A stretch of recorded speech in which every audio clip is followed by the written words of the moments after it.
کہ ہم تو عبادت کرنے والا سمجھے، لیکن تیری بارگاہ میں کہیں ہم مردود نہ ہو جائے، جس کا مفہوم یہ ہے۔ اس لیے آپ حضرات کو مبارک ہے کہ محفل یاد حسین کو آپ نے اور ہم نے اس مسجد کے اندر، اس خانقاہ کے اندر میں اللہ تبارک و تعالیٰ کی طرف سے یہ موقع ملا، زندگی کی سعادت نصیب ہوئی کہ ان محفلوں کو خوب سجایا، ان محفلوں میں شریک رہے۔ لیکن اس سے زیادہ اہم مسئلہ یہ ہے کہ اس سے غافل نہ ہوئیے کہ اللہ تبارک و تعالیٰ ہم کو اور آپ کو ان محفلوں کا جو موقع عطا فرمایا، محفلوں کے مقصد کو حاصل کرنے کی اللہ تعالیٰ سے دعا بھی مانگی۔ یہ محافلیں اور یہ انتظام اللہ تبارک و تعالیٰ کی طرف سے اپنے محبوب کی امت کے لیے قیامت تک کا انتظام ہے۔ یاد حسین کی محفلیں، میدان کربلا کا سارا نظام اور سارے واقعات امت کو صرف بیانوں کے حد تک یا کتابوں کی تاریخ کے حد تک کے لیے نہیں ہے، بلکہ یہ ایک ازلی نظام ہے جو رب کی طرف سے اللہ تبارک و تعالیٰ نے قیامت تک کے لیے چلایا ہے۔ اور نبیوں کی نبوت کو تو اللہ تبارک و تعالیٰ نے قوموں کے لیے، علاقوں کے لیے، ملکوں کے لیے، خاندانوں کے لیے، لیکن میرے آقا و جہاں کے مالک محمد رسول اللہ صلی اللہ علیہ وسلم کی نبوت کو اللہ نے قیامت تک کے لیے چلایا۔ لیکن اگر حقیقت اور دیانتداری کے ساتھ میں اگر سوچیں گے، اگر نظر ڈالیں گے تو پتہ یہ چلے گا کہ مولا حسین علیہ السلام کے نظام کو بھی اور امام حسین علیہ السلام کے نسبتوں اور عظمتوں کو بھی خدا پاک نے ابتدا سے لے کر ازل تک کا نظام چلایا ہے، اور اس کا انتظام اللہ تبارک و تعالیٰ نے فرمایا۔ جو حقائق کے اعتبار سے قرآن و حدیث پہ اگر غور کریں گے، یا پھر جو راز کے پردے پڑے ہوئے ہیں اگر اہل راز سے اگر وہ معلوم کریں گے تو پتہ یہ چلے گا کہ اس چشمے کو اللہ تبارک و تعالیٰ نے ازل سے لے کر اب تک قائم رکھا۔ بے ادبی اور گستاخی کی بات نہیں ہے، انبیاء کرام علیہ السلام کی ذات ہے کہ تمام صحابہ مل کر ایک صحابی نہیں بن سکتے۔ تو یہ بات بھی ہمارے عقیدے کے اعتبار سے نہیں ہے کہ کوئی انبیاء کے مقام تک کوئی صحابی نہیں پہنچ سکتے، تو ہم اس بات کی جرات نہیں کر سکتے کہ امام حسین علیہ السلام کی نبیوں کی فہرست میں ہم شامل کریں۔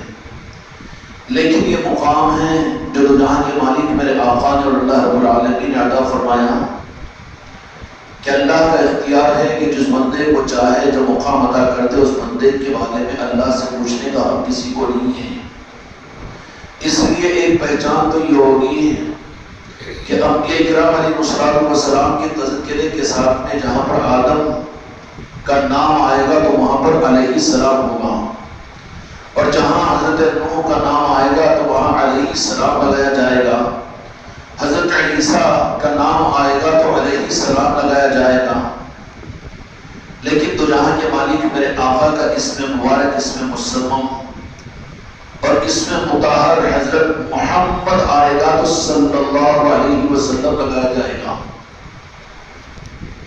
تو کیا مطلب ہوا کہ اب نبوت کا سلسلہ ختم ہو گیا ہے، اور یہ نبیوں کی خیرات اور برکات کو میرے آقا کے بال میں اب جو اللہ تبارک و تعالیٰ کی زمین پر انسانیت کو عطا کرے گا، سمجھ میں آئی بات؟ سوالات نبیوں کے لیے تھا کہ ان کے لیے علیہ السلام، لیکن درمیان میں لا کر روک دیا گیا اور درمیان میں لا کر ایک معیار بنا دیا گیا۔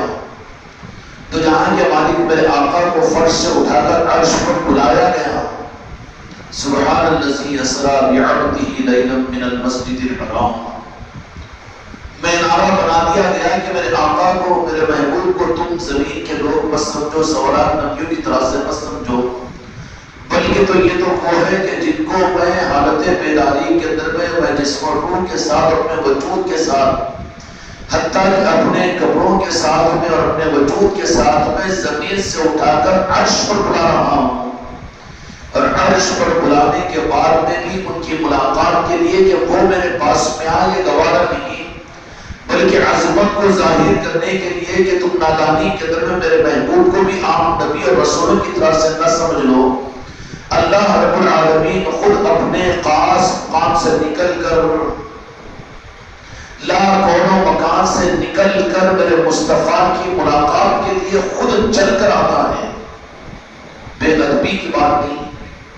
عقیدہ اگر سچا ہو تو میرے دوستوں وہاں پر ڈر اور خوف آدمی کو نہیں ہوگا، دل کی لچک عقیدے کی بربادی کا ذریعہ ہوگی۔ لیکن زبان کے معاملات کے اندر میں ظاہری طور پر اگر الفاظ کی کمی زیادتی ہو، جرأت نہیں کرنا چاہیے، یہ بات صحیح ہے، لیکن احتیاط ضروری ہے۔ لیکن بخاری شریف کے اندر ایک حدیث میں واقعہ آتا ہے کہ ایک انسان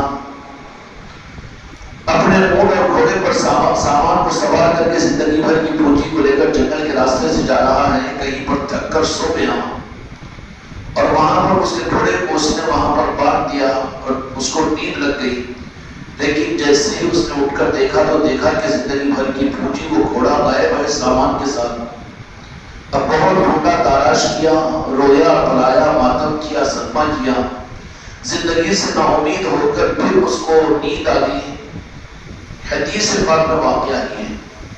اس لیے عاشقین کی جو بات ہوتی ہے جہاں پر ظاہری معیارات کے لحاظ سے کم معلوم ہوتی ہے، اجلت کے اندر میں علم والے اس کو، اس حقیقت کو نہیں سمجھ کر ان پر اعتراض کر دیتے ہیں، جس کی وجہ سے خدا کی ناراضگی ہو جاتی ہے۔ مسئلہ ان عاشقین کا خراب نہیں ہوتا، ان کا عقیدہ خراب نہیں ہوتا، لیکن شک کرنے والے کہ علم کی بنیاد پر شک کرتے ہیں، کیونکہ جو عاشقین ہیں ان کی حقیقت کو وہ نہیں جانتے، صرف ظاہری جملوں کو دیکھتے ہیں تو چکر میں پڑ کر اپنے لیے عقیدے کو خراب کر لیتے ہیں۔ اس آدمی نے جیسے ہی نیند سے جاگا تو دیکھا کہ پوری زندگی کا ساز و سامان کے ساتھ میں وہ گھوڑا جو بھاگ چکا تھا وہ سامنے موجود ہے۔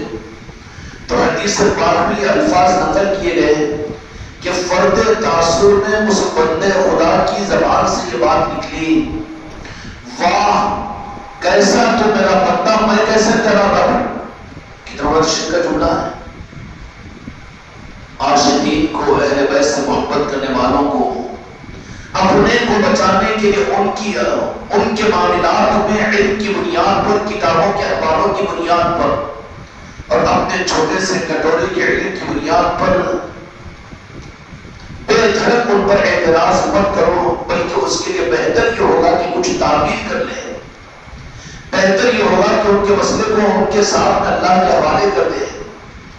تاریخ اسلام اس بات پر شاہد ہے کہ جس زمانے کے اندر میں ایسے عاشقین اہل بیت اور اولیاء اور اللہ اس کے محبوب کے دیوانے، ان کی زبانوں سے بے خودی کے اندر میں خدا رسول کی بارگاہ میں کوئی باتیں نکل جاتی ہے تو اس کو عنوان بنا کر وہ ان پر کفر کے فتوے، ان پر شرک کے فتوے، ان پر گمراہی کے فتوے داغ دیتے ہیں۔ تو وہ فتوے ان کو تو کوئی نقصان نہیں پہنچا سکتے، لیکن دینے والوں کے لیے گمراہیت کا باعث بن جاتے ہیں۔ اس لیے میرے بچوں ان چیزوں سے جلد فیصلہ کرنے سے اپنے آپ کو بچاؤ۔ اس خطرے میں عام طور پر کم علم والے زیادہ پڑ جاتے ہیں اور اس فتنے کا شکار ہو جاتے ہیں کہ ہم نے کتابیں پڑھی ہیں، معالم ہیں، ہم دیندار ہیں، ہم بھی کتابیں پڑھتے ہیں، ہم کو بھی عقل ہے، ہم کو بھی دین کی سمجھ ہے، ہم بھی تقریریں سننے والے ہیں، ہم بھی علماء کی صحبت میں رہتے ہیں۔ یہ چوک ہو جاتی ہے۔ تو اس بندے کی زبان سے نکلا کہ واہ تو میرا کیسا بندہ، میں تیرا کیسا رب، کتنا خفیہ جملہ ہے، لیکن اللہ تبارک و تعالیٰ نے کیا فرمایا کہ میرے دیوان کی، میری محبت میں اس بندے کے جملے نے مجھے راضی کر دیا۔ ایسے ہی تو جہاں کے مالک میرے آقا کے بعض جاہل بدوی دیہاتی صحابہ مدینے میں آ جاتے ہیں اور آ کر اپنے مزاج کے اعتبار سے جہاں کے مالک میرے آقا کا کبھی کبھی مبارک کو پکڑ کر کھینچ کر کبھی کہتے کہ اے محمد یا رسول اللہ صلی اللہ علیہ وسلم۔ حضرت عمر فاروق رضی اللہ تعالیٰ عنہ کو غصہ آتا کیا ہے، یہ معاملہ تھا، بے ادبی تھا۔ تو جہاں کے مالک میرے آقا مسکراتے ہوئے روک دیتے کہ نہیں، میرے ان دیہاتی صحابہ کو تم ان کی اس کو بے ادبی مت سمجھو، بلکہ میرے ساتھ میں عقیدت کا مظاہرہ ہے۔ اب فتویٰ دے دو کہ میرے آقا کی بے ادبی گستاخی کا، دینے والا ہلاک ہو جائے گا، میرے مصطفیٰ کی نگاہ سے گر جائے گا۔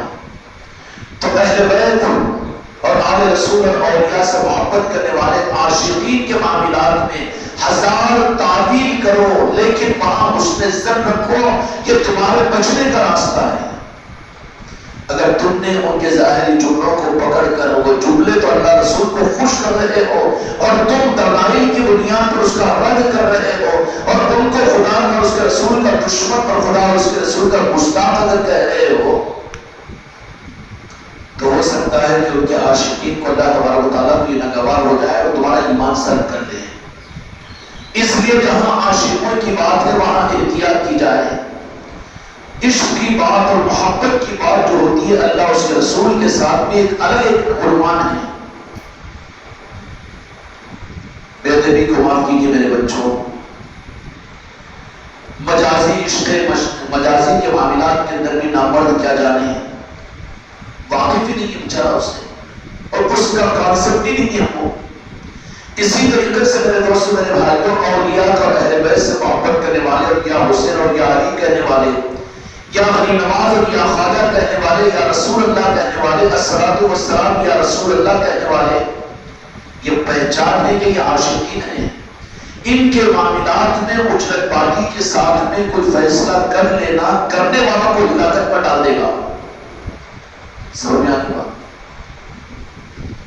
اب آگے جو بات میں کرنا چاہ رہا ہوں کہ تو جہاں کے مالک میرے آقا کو اللہ تبارک و تعالیٰ نے بلایا عرش الہی پر،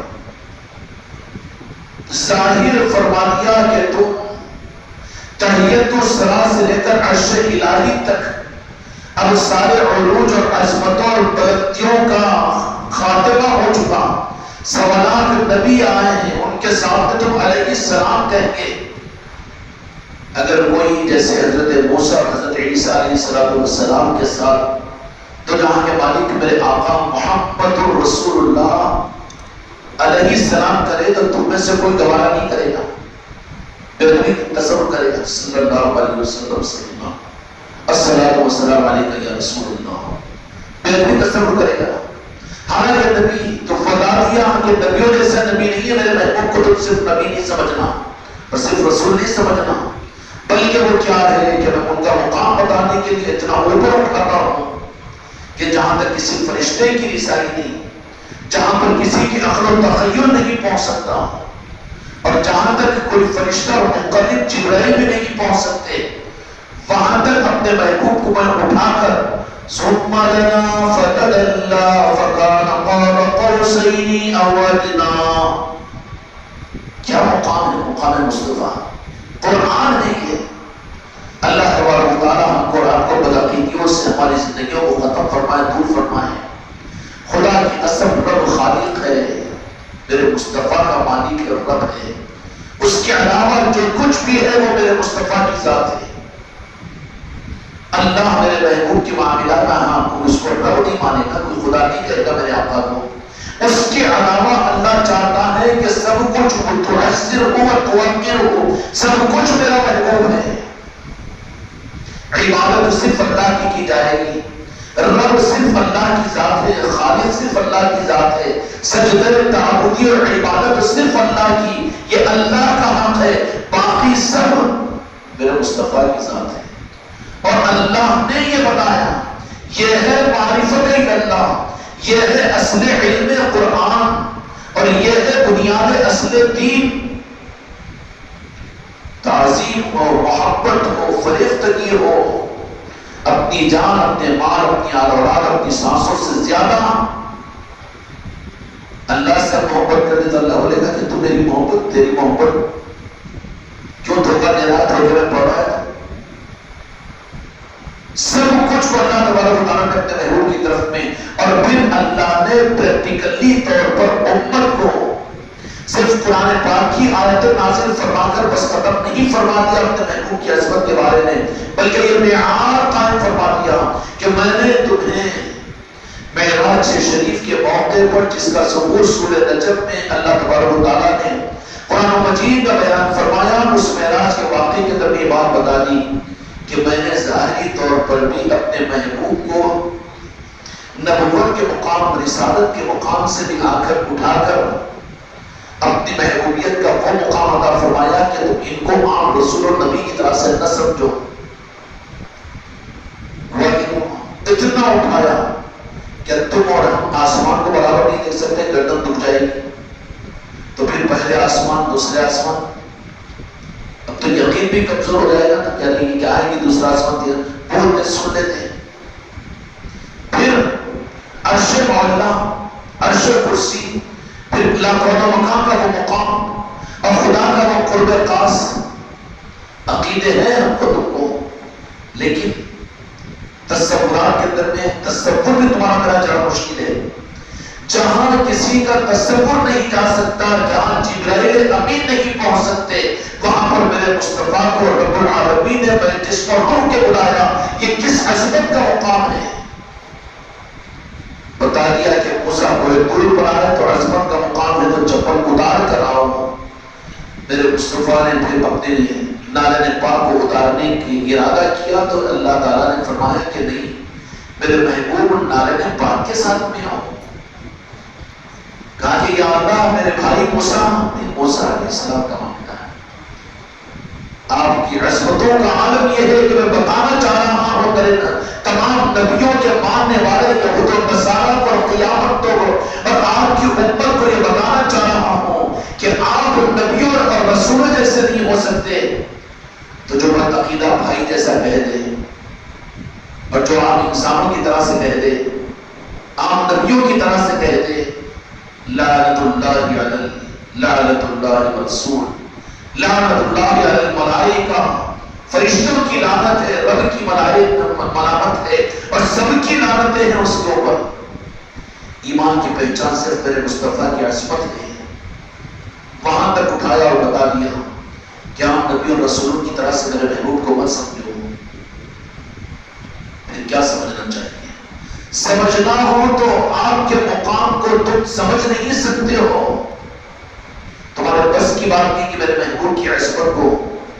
اس لیے کہنے والے عاشقین نے کہا کہ محمد مصطفیٰ کیا ہے، مصطفیٰ کا رب جانے، رب کیا ہے خدا کی قسم صرف مصطفیٰ جانے، وہ معاملہ صرف اللہ اس کے محبوب کا ہے۔ ہمارے لیے سمجھنے کے لیے صرف یہ ہے کہ تؤثر ہو اور توقر ہو، اپنے زندگی کی سانسوں میں صرف میرے آقا کی عظمت اور تعظیم رکھو۔ موقع مل جائے تو سانس لو تو میرے مصطفیٰ کی یاد کے ساتھ کھڑے ہو کر تعظیم کرو، بیٹھ کر تعظیم کرو، لیٹ کر، جیسے جس وقت میں جو موقع ہوگا اس وقت میں ویسی تعظیم کرو۔ کوئی شرط نہیں، تعظیم کے لیے کھڑے ہونے کی شرط تو بیٹھنے میں منع نہیں، اور بیٹھنے میں اگر تعظیم کی شرط تو پھر کھڑے ہونا نہ جائے، تو اللہ نے یہ بھی قید کو ہٹا دیا میرے محبوب کی تعظیم کے لیے، اس قید کو بھی میں ہٹا دیتا ہوں۔ کیوں کہ درود پاک پڑھو تو جیسے عام طور پر کہتے ہیں کہ درود و سلام تو بیٹھ کر پڑھنا، ہم تعظیم کے ساتھ میں بیٹھ کر پڑھتے ہیں، تم کھڑے کر سلام کیوں پڑھتے ہو؟ کھڑے کر سلام کیوں پڑھتے ہو؟ تو پوچھو تیرے باپ کی نماز جنازہ کے اندر میں درود تو بیٹھ کر پڑھا تھا؟ بیٹھ کر پڑھتا ہے؟ اپنے استاد اپنے پیر کے جنازے کی نماز بیٹھ کر درود پڑھتا ہے؟ کھڑے ہو کر۔ اللہ کو مقصود صرف اپنے محبوب کی تعظیم اور توقیر ہے، بیٹھ کے کر، لیٹ کے کر، جیسا موقع جیسے تقاضا ہے اس تقاضے پر میرا مقصود یہ ہے کہ تو میرے محبوب کی تعظیم اور توقیر کر۔ سمجھ میں اسرار کے لیے ہم بیٹھ کر درود پڑھتے ہیں، تحیات پڑھتے ہیں، سلام پڑھتے ہیں، لیکن تم لوگ کھڑے ہو کر کیوں پڑھتے ہیں؟ بے وقوف ہے، آپ کو نہیں سمجھا، رب سے نہیں مانگا ہدایت۔ میرے بھائیو، اس مقام پر اللہ تعالیٰ نے اپنے محبوب کو پہنچا کر ہی بتا دیا کہ میرے محبوب کے مقام کا کوئی تعین تو مت کرو۔ بعض قصہ مختصر کے رب کی ذات کے بعد اگر کوئی ذات ہے تو وہ میرے مصطفیٰ کی ذات ہے۔ بعد از تو ہی القصہ مختصر، اس کے علاوہ کوئی بات نہیں۔ پھر کیا ہوا کہ بتا دیا کہ تم سوالات نبیوں اور 314 رسولوں کے معاملات کے اندر میں تو تم یہی کرو گے، 313 رسولوں کے بارے میں کہ صلی اللہ علیہ وسلم کہیں گے نا، لیکن میرے محبوب کو صلی اللہ علیہ وسلم نہیں بلکہ ان کا حق یہ کہ وہ میرے محبوب ہیں۔ وہاں پر علیہ السلام نہیں کہیں گے، یہاں علیہ السلام نہیں کہیں گے، وہاں پر صلی اللہ علیہ وسلم کوئی نہیں کہے گا.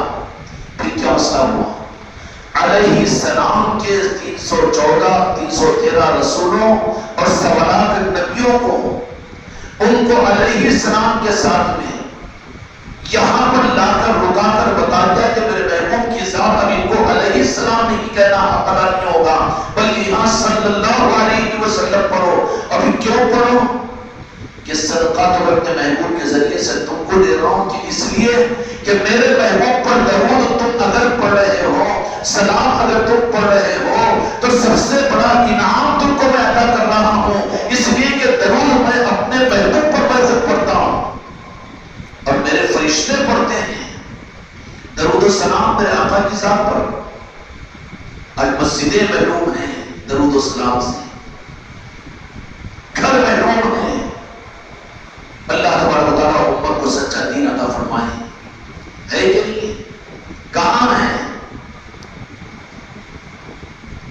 جو کہ عمل وہ عمل ہے جو کسی اور نبی اور رسول کو اللہ تبارک و تعالیٰ نے بے ادبی کی بات نہیں، باسط اور میزان اور ترازو لے کر نہیں بٹواؤں میں، ہم بے ادب اور گستاخ نہیں ہیں، لیکن روح کے سمجھنے اور سمجھانے کے لیے بات ہے کہ اللہ تبارک و تعالیٰ نے میرے آقا کو جو عظمت اور جو تعظیم کا حکم فرمایا ہے اور جو مقام اللہ نے بتایا، المیاں ہے میرے دوستوں، میرے بچوں.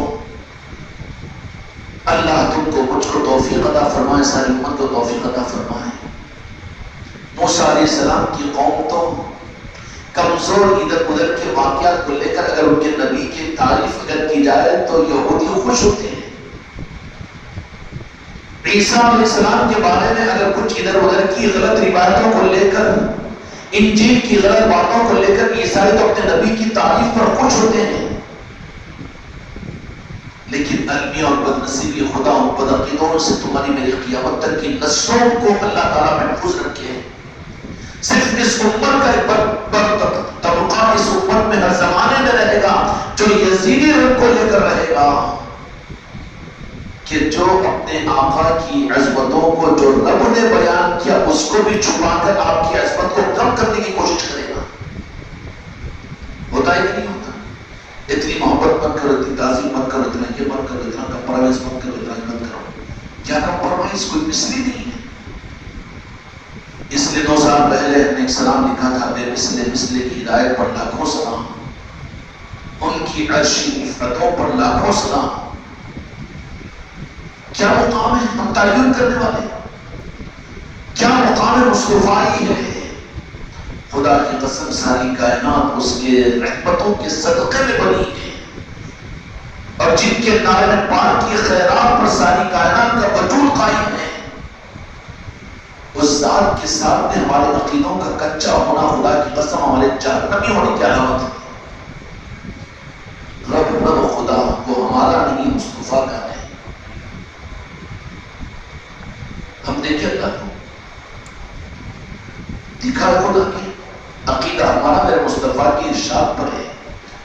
اللہ کی پہچان بھی میرے مصطفیٰ کے صدقے میں ہے، اور جو مصطفیٰ ہی کو نہ پہچانے وہ اللہ کو پہچاننے کے دھوکے میں ہے.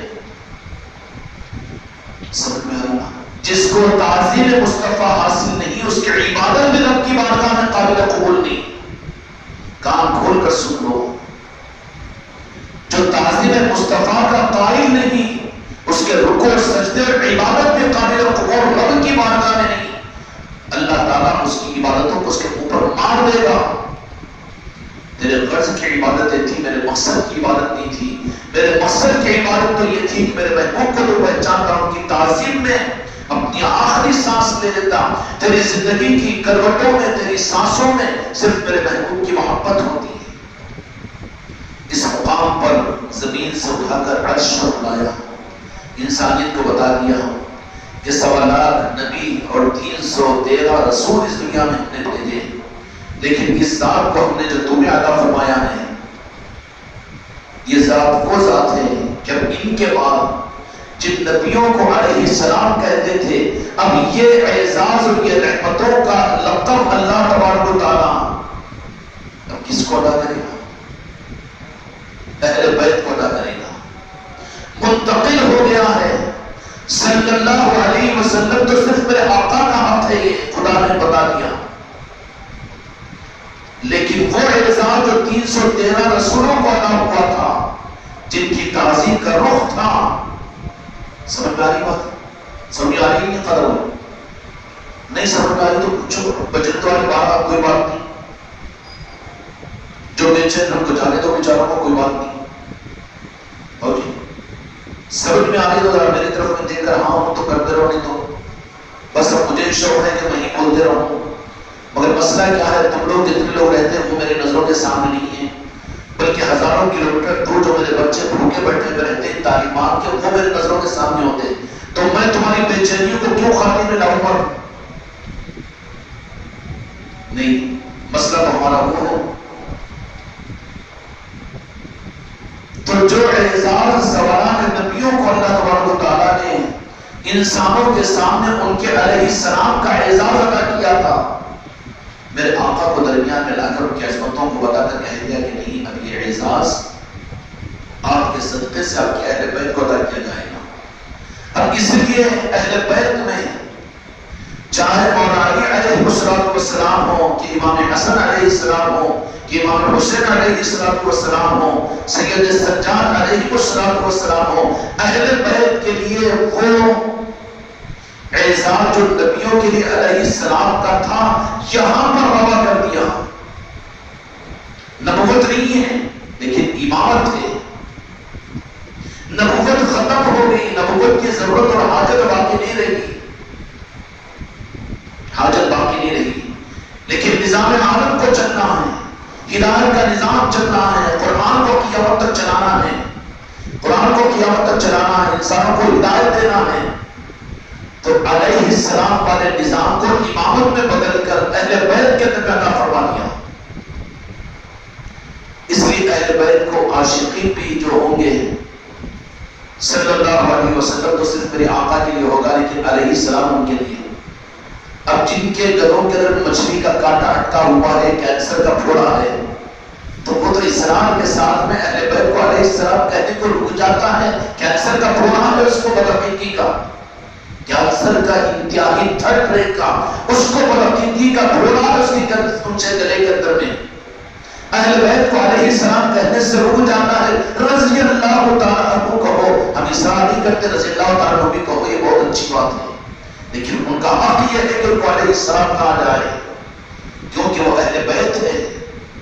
اصرار نہیں ہے ہمارا، ہم یہ نہیں کہتے کہ وہ گناہگار ہوگا کہ کوئی اہل بیت کو رضی اللہ تعالیٰ عنہ کہے، نہیں، ہم اس کے لیے نہیں ہیں، اصرار نہیں کرتے، لیکن دیانتداری تمہاری یہ ہے کہ اللہ تعالیٰ نے جن کو جو مقام عطا فرمایا اس کو چھپانے والے یزیدی مت بنو۔ تم کیوں خیانت کرتے ہو؟ تم کیوں خیانت کرتے ہو؟ اللہ تبارک و تعالیٰ نے جو مقام ظاہر کرنا، تو اللہ بھی تو خوش ہوگا نا اس سے کہ اہل بیت کو علیہ السلام کیا جائے۔ آپ سن لیں گے کتنی مسجدوں کے اندر میں کتنوں کی زبانوں سے امام حسین علیہ السلام زبان اٹک جاتی ہے، وہاں پر گلے کا کینسر کا پھوڑا ہے، وہ رک جاتا ہے، تب پھوڑ جاتا ہے، وہ نکلتا ہی نہیں ہے، زبردستی نکالنا پڑتا ہے، نکلنے میں بھی رک جاتا ہے، پیچھے آ جاتا ہے، ختم، رضی اللہ تعالیٰ عنہ بول دیتا ہے۔ تو پھر ایسوں کا کینسر ان کو اس کے نتیجے کے اعتبار سے کینسر کا پھوڑا پھٹ کر یزید اور پلید کو بھی وہ اچھا کہنے لگ دیتا ہے۔ یہ کینسر کی بیماری کا علاج نہیں بلکہ اس کا اظہار ہے کہ جب تھوڑا کینسر کا پھٹ جائے تو پھر تعفر اور برکت سامنے آئے گی نا۔ ایسے ہی اتنا پلید یہ بن جاتا ہے کہ امام حسین رضی اللہ تعالیٰ عنہ کہنا جب شروع کرتا ہے تو پھر کینسر کا پھوڑا اس کا پھٹ کر پھر کہتا ہے یزید بھی اچھا ہے، یزیدی بھی اچھے ہیں، تو بابا تو اپنا رشتہ کیوں قائم کر لیا اس سے؟ تو پھر اب یزید کی رشتے کی رشتہ داری کے اوپر تو ان کی تائید اور اس کے لیے نرم گوشہ اگر ہوگا تو پھر اب فرعون کو بھی اپنا رشتہ دار بنائے گا، قارون کو بھی اپنا رشتہ، کیونکہ مالدار تھا نا انہیں، شیطان کو بھی کہ شاید ایک آدھ کمرہ مل جائے گا اس کی نقلی جنت کا، اس لیے اس کی بھی رشتہ داری کے قائم کرے گا، حرام رشتہ داریوں کے اوپر چلے گا۔ یہ شروعات جو ہوگی نا وہ اہل بیت کی محبت کا ذرہ برابر کم ہو جانے سے چلے گی۔ نہیں سمجھ میں آ رہی ہے بات؟ آ رہی کہ نہیں آ رہی؟ آگے بس ہے بدکن اہل بیت کے معاملات میں اور ائمہ طریقت کے معاملات میں اللہ تبارک و تعالیٰ نے یہ مقام عطا فرمایا کہ میرے محبوب اب نبوت کی ضرورت نہیں ہے، جو نبیوں کا نظام تھا، نبیوں کے ذریعے سے انسانیت کو جو خیرات ملتی تھی، ہم نے اب اس کے لیے رخ کو بدل دیا، نبیوں کے بجائے آپ کے صدقے میں آپ کی اہل بیت کو امامت عطا کی ہے، اور امامت یہ ولایت کا نظام ہے، اور پھر اس نظام ولایت کے لیے خدا کا قانون تو خدا کا قانون چلے گا۔ تو جہاں کے مالک میرے آقا کو حضرت ابراہیم علیہ السلام نے کہا کہ یا اللہ کعبۃ اللہ کی تعمیر کو قبول کر، اور اس کے ساتھ میری نسل کے اندر میں اور کعبۃ اللہ کی عبادت کا نظام ہے، قرآن مجید کے اندر میں تفصیل موجود ہے۔ اس کے بعد نے کہا کہ جو تیرے آخری نبی آنے والے ہیں وہ میری نسل کے اندر میں رکھ۔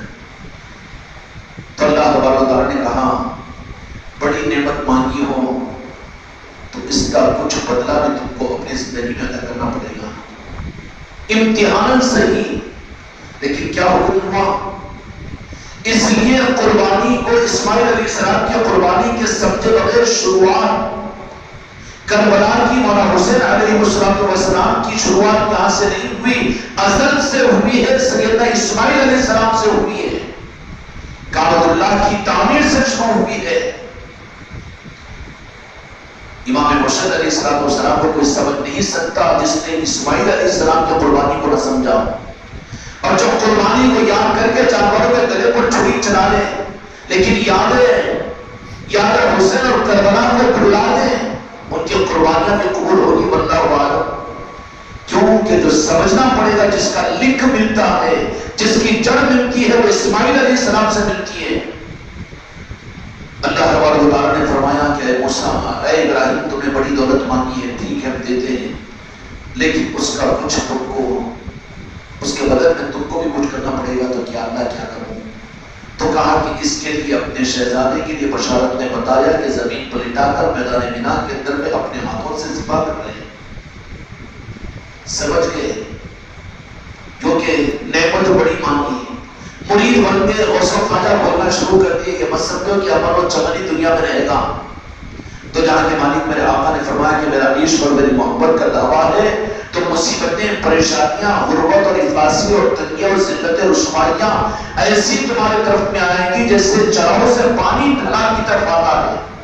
اب یہ مرید اس لیے بن رہا ہے کہ امن و چمن دنیا مل جائے، مجھے سونے کی انگھٹیاں پر پہننے والا بن جاؤں، ہیرا گلے کے اندر میں لٹکا لوں، یہ کوئی کانسیپٹ نہیں ہے، یہ اہل بیت کی محبت نہیں ہے، دھوکیداری ہے، یہ چیز نہیں ہے۔ یہاں پر تو قربانیوں کے لیے تیار ہونا پڑتا ہے۔ ابراہیم علیہ السلام کو کہا کہ ٹھیک ہے، تم نے ہمارے محبوب کو اپنی نسل میں مانگا ہے، ہم دیتے ہیں، لیکن اس کے لیے کیا کرو؟ اپنے چہیتے اور لبتے جگر کو ہمارے نام پر قربان کرو۔ قربانی کے بغیر کربلا کو سمجھ نہیں سکتے، اور جو جن کی تاریخ میں یاد حسین اور کربلا ہی نکال کر چاپٹر کو بازو رکھ دیا جائے، ان کو ہدایت کہاں ملے گی؟ اور ان کو حق کہاں ملے گا؟ کہاں دین کی سمجھ آئے گی ان کو؟ اور صحیح دین ان کو کہاں ملے گا؟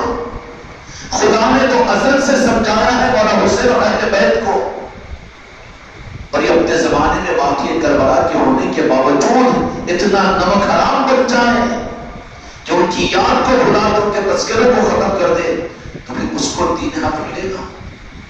صرف جہاں پر بھلا دیا گیا ہو کربلا کو، یاد حسین کو، وہاں پر حق نہیں رہے گا، وہاں قرآن کا حق نہیں رہے گا، وہاں رب کی مرضی اور منشا نہیں رہے گا، بلکہ وہ رہے گا کلمہ پڑھنے والا، لیکن ایسے عملوں میں گرفتار اس کو کر دیا جائے گا کہ لوگ لعنت کریں گے، اور نماز رسول کو شہید کرنے کے لیے تیار ہوگا وہ، اور جس کی پہچان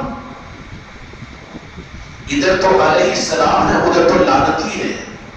یزیدی ہے کہ نہیں؟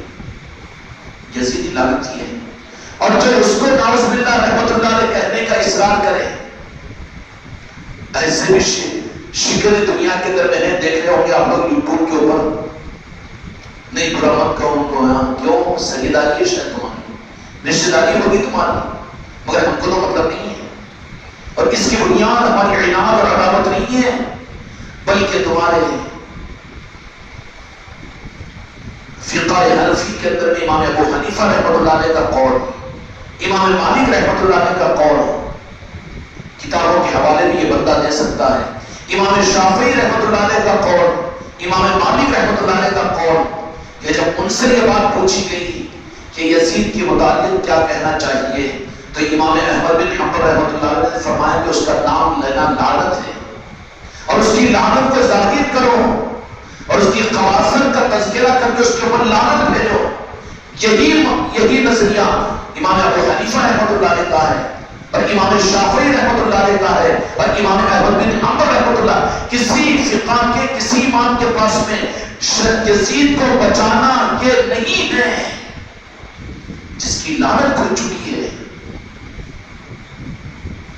اس کو بچانا، اس کے بارے میں نرم گوشہ کیا کرنا، اور اس کو قابلیت سمجھنا کہ نہیں ہم متشدد نہیں ہیں اور ہم کسی کے بارے میں فتویٰ نہیں ہے، یہ حق کا اظہار ہے۔ نعوذ باللہ، کیا فرعون کو کیا سمجھیں گے؟ کوئی کہے کہ نہیں وہ بھی اپنے زمانے کا اچار بھی تھا، اس نے بھی اچھے کام کیا، اس لیے وہ بھی لفظ نہیں استعمال کر سکتے نا، لعنت ہی ہے۔ اسی طریقے سے یزید کا معاملہ، اس لیے کہ ایسا جرم اس کے ذریعے سے ہوا ہے، اور اس کو بچانے کے لیے وہ چور راستوں کو مومن تو نہیں اختیار کر سکتا، کیسے کیسے چور راستے نکالتے ہیں۔ نہیں، یزید کے بارے میں لعنتی مت کہو، سب و شتم مت کرو اس کے اوپر، صحابہ پر سب و شتم خدا کی قسم حرام ہے۔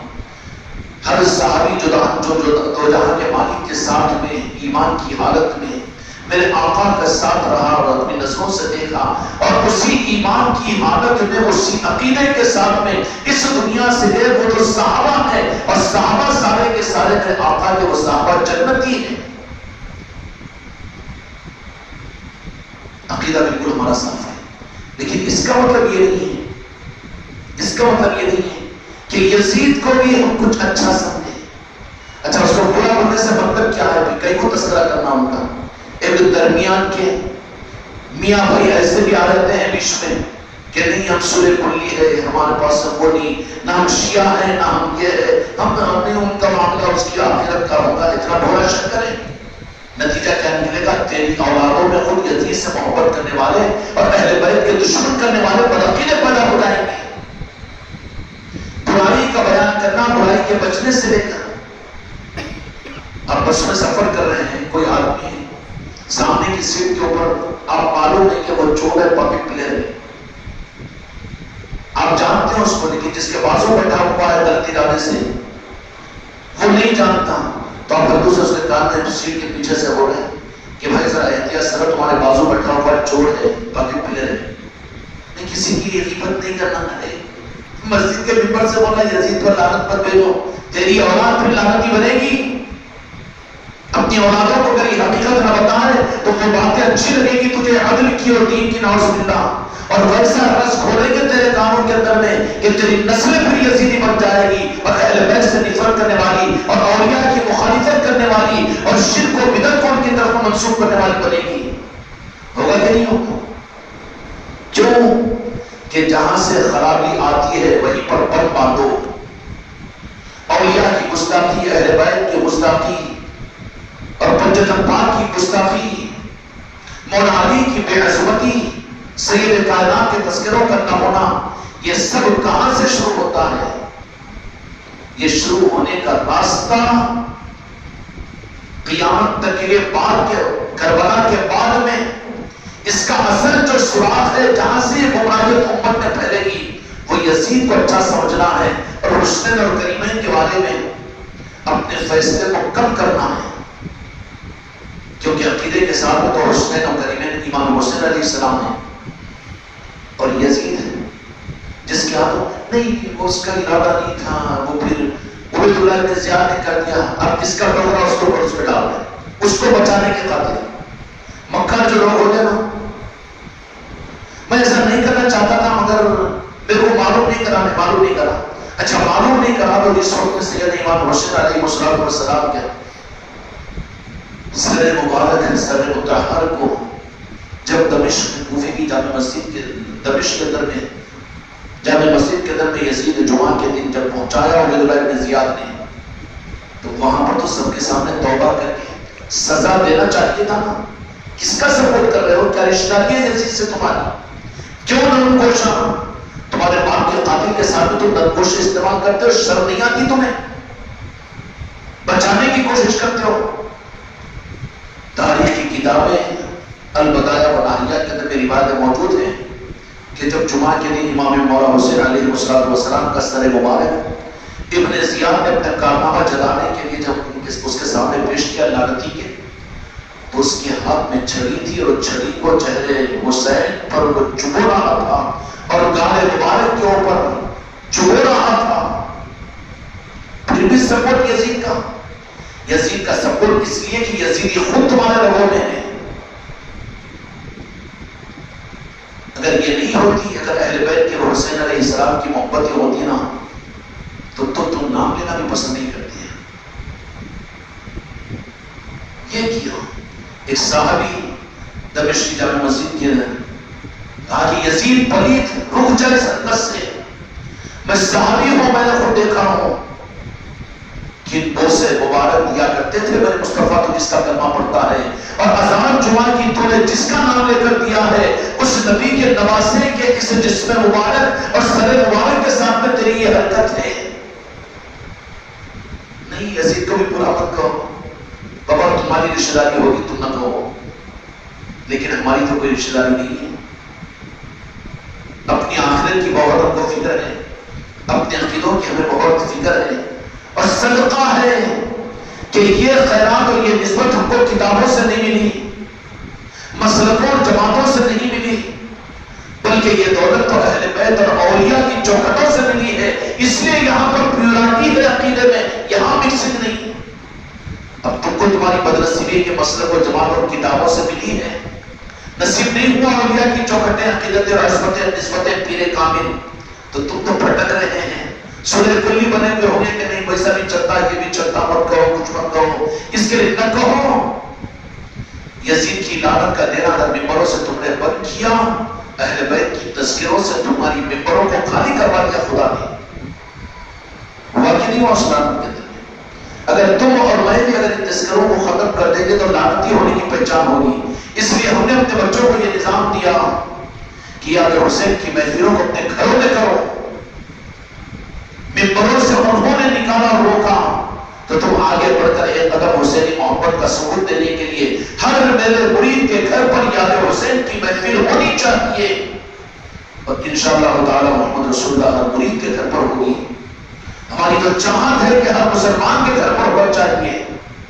اپنے سسرال والوں سے تقاضا کرو، اپنے چچیرے بھائی سے تقاضا کرو، اپنے ماموں سے تقاضا کرو، اپنے دوست سے تقاضا کرو کہ تم بھی رکھو یاد حسین کی محفل. کیسے بھلائے، کیسے بھلے گا؟ آج کا دن 10 محرم کا دن ہے، اتفاقی تھا، اتفاقی تھا، جو کہ کربلا اور محرم کی تاریخ کی نسبت اسماعیل علیہ السلام کے ساتھ میں ہے. وہاں پر رب نے اپنے محبوب کو دینے کے لیے کہا کہ تمہیں شہادت اور قربانی دینا پڑے گا، اپنے ہاتھوں سے اپنے صاحبزادے کو ذبح کرنا پڑے گا. قربانی کے واقعات کو جانتے ہو، ہوا کہ نہیں ہوا؟ لیکن دیکھا اللہ تبارک و تعالیٰ نے کہ مقصود وہاں پر نسل کو بچانا ہے، اور اس میں کیوں بچایا؟ ابراہیم علیہ السلام کے شہزادے اسماعیل علیہ السلام کو بچایا اس لیے کہ وہ عظمت والی آگے اس نسل کے اندر میں تو جہاں کے مالک میرے آقا محمد رسول اللہ صلی اللہ علیہ وسلم تشریف لانے والے ہیں. چھری کو ابراہیم چلا رہے ہیں اور چھری کو غصے میں اٹھا کر پھینک رہے ہیں. ایک نبی کی طاقت اس زمانے کے 40 مردوں کی طرف سے طاقت، کہ تم بڑے سے اونٹ کو اور جانوروں کو تم ذبح آسانی سے کرتے ہو، کہ ابراہیم علیہ السلام سے چھری کیوں نہیں چل رہی ہے؟ کیسے چلتی چھری؟ اس لیے کہ ان کی نسل کے اندر جہاں کے مالک کو خدا بھیجنا ہے. اسماعیل کو بچایا گیا خدا کی قسم، یہ تعظیم بتانے کے لیے کہ ان کی نسل میں میرے محبوب کو میں بھیجنے والا ہوں. یہ ہے بخار مصطفیٰ. اور پھر اسی نسل کے ذریعے سے جس درود پاک کو تم اپنی نمازوں کے اندر پڑھتے ہیں، اللہم صلی علی محمد وعلی آل محمد کما صلیت علی ابراہیم، ہے نا جی ابراہیم کی درود پاک میں ہے نا ابراہیم علیہ السلام. تم کربلا کو سمجھنے کے لیے ابراہیم علیہ السلام کی قربانی نہیں، اور کہیں پر سننے کو ملا ابھی تک آپ کو کہ اس قربانی کی نسبت کو سمجھنا ہے تو پھر یہ یاد کربلا کو منانا پڑے گا. اور یاد کربلا کی نسبت ہے وہ ابراہیم علیہ السلام کے بنا کے اس میدان کی قربانی سے. کربلا کی شہادتوں کو اور محرم کی حقیقتوں کو نہیں سمجھ سکتا، اس لیے اس کی نسبت تو بنا کے میدان میں اسماعیل علیہ السلام کی قربانی سے ہے. وہاں پر بچایا گیا نہیں، ہم نے تو امتحان لیا اور ہم نے اپنے محبوب کو تمہاری نسل میں اور تمہارے نسب میں دیں گے، تو پھر ان کو ذبح ہونے دیں گے، ذبح ہونے دیں گے. لیکن اللہ کی منشا کو پورا کرنے کے لیے میرے مصطفیٰ نے اللہ تبارک و تعالیٰ سے کہہ دیا کہ آپ کی منشا، آپ کا حکم ادھورا رہے. میں آپ کا محبوب ہوں، آپ کے حکم کی تعمیل کے لیے آپ نے میری وجہ سے میرے جد اعلیٰ اسماعیل علیہ السلام کو قربان ہونے نہیں دیا، تو یا اللہ میں آپ کی منشا کو پورا کرنے کے لیے میں اپنے نواسے کی شہادت کو قبول کرتا ہوں. سمجھ میں آئی یہ شہادت کہاں سے ہے؟ جو شرع مقرروں کے بیانات کے، کالے کپڑے والوں کے بیانات کے، بے عقیدوں کے ممبروں کے بیانات، کدھر کدھر امت اڑچ رہی ہے. تو جہاں کے مالک میرے آقا کا معاملہ رب کے سامنے یہ ہوا کہ میرے نسب میں آنے کے فیصلے کی بنیاد پر آپ نے میرے جد اعلیٰ ابراہیم علیہ السلام کے شہزادے اسماعیل علیہ السلام کو قربان اور گلے پر چھری چلنے سے آپ نے بچا لیا. تو یا اللہ تیری منشا کو پورا کرنے کے لیے ابراہیم کو تو نے بچا لیا، لیکن میں تیرا محبوب ہوں، تیری منشا کو میں پورا کرنے کے لیے اپنے بیٹے کو شہادت کے لیے برغبت پیش کرتا ہوں. یہ تو تماشا ہے. یاد حسین، یاد کربلا کوئی چیخنے پکارنے کی چیز ہے، ماتم کی سوچ کے منانے کی چیز نہیں ہے. اسلام کو سمجھا جائے گا تو خدا کی قسم صرف کربلا سے، اور ایمان کی اصل حقیقت ملے گی یاد حسین سے، اہل بیت کی محبت سے. خانقاہ محمدیت میری نصرتی کا نظام کوئی الٹو کا نظام نہیں ہے. قدر کرو اس نظام کی کہ اس کے چشمے کی نسبت جو ہے غریب نواز کی چوکھٹ سے ہے. اس لیے یہاں پر وہی چیز آتی ہے، الجھنوں میں نہیں ڈالا جاتا تم کو کہ کتابیں دیکھو پڑھو، یہ مسلک کو دیکھو، وہ جماعت کو دیکھو، وہ لائبریری کو ڈھونڈو، وہ ذوق کو دیکھو. ضرورت نہیں ہے تم کو. کیوں کہ کرم کیا غریب نواز نے اس کی چوکھٹ، اپنی چوکھٹ سے اس خانقاہ محمدیت میری نصرتی کے نظام کو ادا کیا. خانقاہ تو یہ مسجد اور خانقاہ تو بنی تھی 15 سال پہلے، لیکن 5-7 سال کے اندر میں آپ نے دیکھا ہوگا اس کے ابتدائی دور کے اندر میں نہ کبھی اہل بیت کے تذکرے تھے یہاں پر، نہ یاد حسین کے نظام تھے یہاں پر، نہ اہل بیت کی محبت کی بات تھی، نہ علیہ رسول کی عظمتوں کے کوئی نظام تھے گا یہاں پر بھی. لیکن غریب نواز کی نگاہ نے نوازنے کے لیے فیصلہ کیا تو جہاں تھے وہاں سے کٹوایا، اور کٹوا کر پھر اپنی چوکھٹ سے وہ نسبت قسم کھائی جا سکتی ہے کہ نہیں کہ غریب نواز نے اپنا بنا کر اپنی چوکھٹ کا یہ چشمہ اس کو بنا دیا ہے خانقاہ محمدیت میری نصرتی کو. یہ نہیں کہنا کہ خانقاہ محمدی تھی یا میری نصرتی کیوں، یہ ان کا فیصلہ ہے. کہہ کر مجرم نہیں بننا، سمجھ کر مجرم نہیں بننا، سمجھا کر مجرم نہیں بننا، یہ ان کا کرم ہے. اور کیا ادا کیا یہ بھی تو معلوم ہے نا پرانے لوگ بھی ذرا ان سے پوچھ لو کہ جو 5-7 سال اس خانقاہ میں آتے رہے، نعتیں پڑھی جاتی تھی، بیانات کیے جاتے تھے، لنگر ہوتے تھے، ماشاءاللہ سب کچھ، اجمیر شریف کو بھی جایا جاتا تھا سب کچھ بھی، لیکن اہل بیت کا تذکرہ، مولا علی کے تذکرے، سید کائنات کا تذکرہ، امام حسین الکریمین کے تذکرے، کوئی نظام نہیں تھا. تو جب انہوں نے اپنی چوکھٹ سے نسبت عطا کی تو جب کنیکشن وہاں سے اگر دودھ کی ٹانکی سے ملا کر پانی نہیں آئے گا دودھ ملے گا، پانی کی ٹانکی سے تو تجھے پانی ہی مل رہا تھا، لیکن کرم ہے، قسمت ہے کہ پانی کی ٹانکی کے کنیکشن کو دودھ کی ٹانکی سے ادا کر دیا گیا ہے. تیری قسمت تیرے اوپر اعزاز ہے. قدر کرو اس نظام کا کہ یہاں پر اہل بیت کی محبت، یاد حسین کی محبتیں ایسی سفائی ہو رہی ہے کہ یہ پیور دودھ کو تمہاری نسلوں کو بھی نوازے گا. آج کا دن نصف محرم کا دن ہے، مسجدیں سونی پڑی ہوئی ہے، لیکن کرم ہے میرے غریب نواز کا کہ میں نے ایک نظر ڈالی آپ لوگوں کے چہروں کے اوپر اور دیکھا، میں نے اپنے بچیوں کو بھی، مریدان کو نہیں، اپنے گھر کی بچیوں کو دیکھا، کیا چہرے پر اداسی ہے، خوشی کا اظہار نہیں ہے. 10ویں محرم کی وجہ سے ان کے دل آزردہ ہے.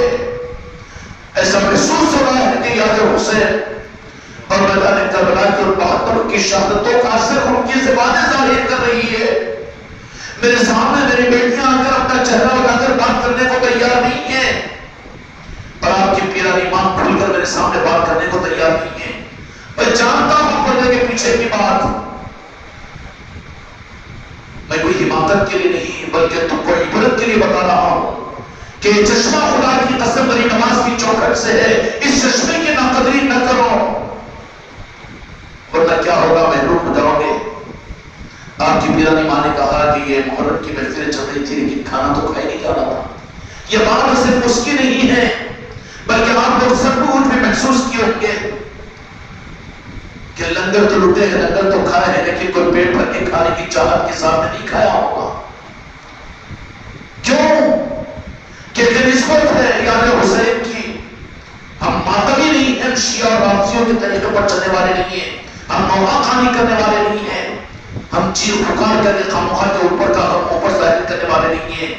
لیکن کرم ہے میرے غریب نواز کا اور اولیاء کا، دنیا کے کروڑوں اولیاء کا، کہ انہوں نے وہ دودھ کا چشمہ اس خانقاہ محمدی کو اور میرے مریدوں کو، میرے بچوں کو، میری بچیوں کو عطا فرما دیا. یہ کون سا حجاب ہے، کون سا پردہ ہے؟ مسکراہٹوں میں غم چھپا ہوا ہے، کھانوں میں لذتیں دور ہو چکی ہے، راتوں کی نیند دور بھاگ چکی ہے، بات کے کرنے کا انداز بدل چکا ہے. یہ کیا ہے؟ خدا کی قسم غم حسین ایمان کی علامت ہے. کوئی کمال کی بات نہیں، اپنے گھر کی بات کر کے گھر کو زیادہ آگے بڑھانا نہیں چاہا. تم خود جو اس واقعیت اس نظام سے جڑے ہوئے ہو اور اس چوکھٹ سے اگر تم کو نسبت ہو تو میرا ہر مرید، میرا ہر مریدہ، حتیٰ کہ ان کی اولادوں پر بھی آپ کے اثر کو محسوس کریں گے. بنداس آ کر بات کرنے کو تیار نہیں ہے. کچھ تو حجاب ہے اور کچھ تو منال ہے. کس بات کی علامت ہے؟ یہ خدا کی قسم اہل بیت کی یاد کا ایک علامت اور ایک پہچان ہے. لیکن بالمقابل ان کا حشر سوچیے کہ جو بنداس کہتے ہیں کہ 10 محرم کو تو خاص طور پر شادی کرو، خوشیاں مناؤ. ارے توبہ کرو اپنے عقیدوں سے، دور ہٹاؤ اپنی نسلوں کو ان لوگوں سے. اللہ تبارک و تعالیٰ پوری امت کو مولا حسین کی محبت کی خیرات عطا فرمائے. آج کا دن کیا اتفاقی دن تھا. تاریخ میں خدا نے اتنا کھول کر اہل بیت اور آل رسول کی عظمتوں کو امام حسین علیہ السلام کے مقام کو ظاہر کر دیا کہ اب نہ پیروں کے اہل بیت کی محبت کے تذکروں کی ضرورت ہے، نہ اولیاء کرام کے بیانوں کی ضرورت ہے، بلکہ علی اعلان دنیا کے اندر میں مورخین اس بات کو لکھتے ہیں کہ یہ جو 10 محرم کا واقعہ ہے اس میں اللہ تبارک و تعالیٰ نے خاص واقعات کو نبیوں کے ذریعے سے کروا کر ان قوموں کو عظمت عطا کی تھی. اس کے بعد میں بھی دو جہاں کے مالک میرے آقا کے ذریعے میں تشریف لانے کے بعد اس 10ویں محرم یوم عاشوراء کو اللہ کے ساتھ میرے آقا کے وہ معاملے کو کہ یا اللہ میں تو تیرا محبوب ہوں، یہ ایک طرفہ محبت کو محبوب نہیں کہتے. دو جہاں کے مالک سارے نبی اللہ تبارک و تعالیٰ کے چہتے ہیں، لیکن وہ مقام جو اللہ تعالیٰ نے میرے آقا کو عطا فرمایا محبوب رب العالمین ہے. کا کیا مطلب؟ کہ جتنی محبت اللہ تعالیٰ اپنے محبوب سے کرتا ہے ویسے ہی محبت کا رخ میرے محبوب کی طرف سے رب کے ساتھ میں ہے. سمجھ میں آئی بات؟ اس کے لیے کیا ہوا کہ تیری چاہت تھی، تیری منشا تھی، میرے جدہ عالی کے ساتھ میں تو نے اس قربانی کو روک دیا تھا میدان مینا کے اندر میں. اس قربانی کو میں تیری چاہت کے لیے. ارے کوئی اپنے نواسے کی قربانی اور شہادت کو اس انداز سے آدمی کو اپنے جان کا دینا آسان ہوتا ہے، لیکن اپنی نسلوں کے سامنے اپنے چہیتوں اور اپنے نواسوں کی قربانی کہاں سمجھ رہے ہیں؟ کربلا کو رسم بنا لی گئی ہے اور کالے کپڑے والوں اور ملک والوں کو تو صرف ماتم اور سینہ گوبی سے، اس سے زیادہ کی سوچ ان کے پاس میں نہیں. اور اس کے مقابلے میں ادھر والوں کا عالم یہ ہے کہ خالی محفل سجاؤ، شربت پی لو، بریانی کھا لو، چلے جاؤ. کیا اس کے لیے شہادت وجود میں آئی؟ اس کے لیے 72 نے میدان کربلا کے اندر شہادت دی. مورخین نے اس بات کو لکھا ہے کہ تاریخ دنیا کے اندر آسمان کے اوپر کبھی کسی نے سرخی کو نہیں دیکھا تھا. مغرب کے وقت میں آتی نا جو سرخی اور جی آتی کہ نہیں آتی؟ آنکھ اندھے ہو چکے ہیں، یہاں کربلا کو بلا چکے ہیں، امت کو گمراہ کرنے کے لیے آج حسین کی محفلوں سے دور کر رہے ہیں وہ ظالموں. مورخین کا اتفاق ہے اس بات کے اوپر کہ 10ویں محرم کو امام حسین علیہ السلام کی جو شہادت ہوئی اس سے پہلے کسی نے آسمان پر سرخ کلر کو نہیں دیکھا تھا.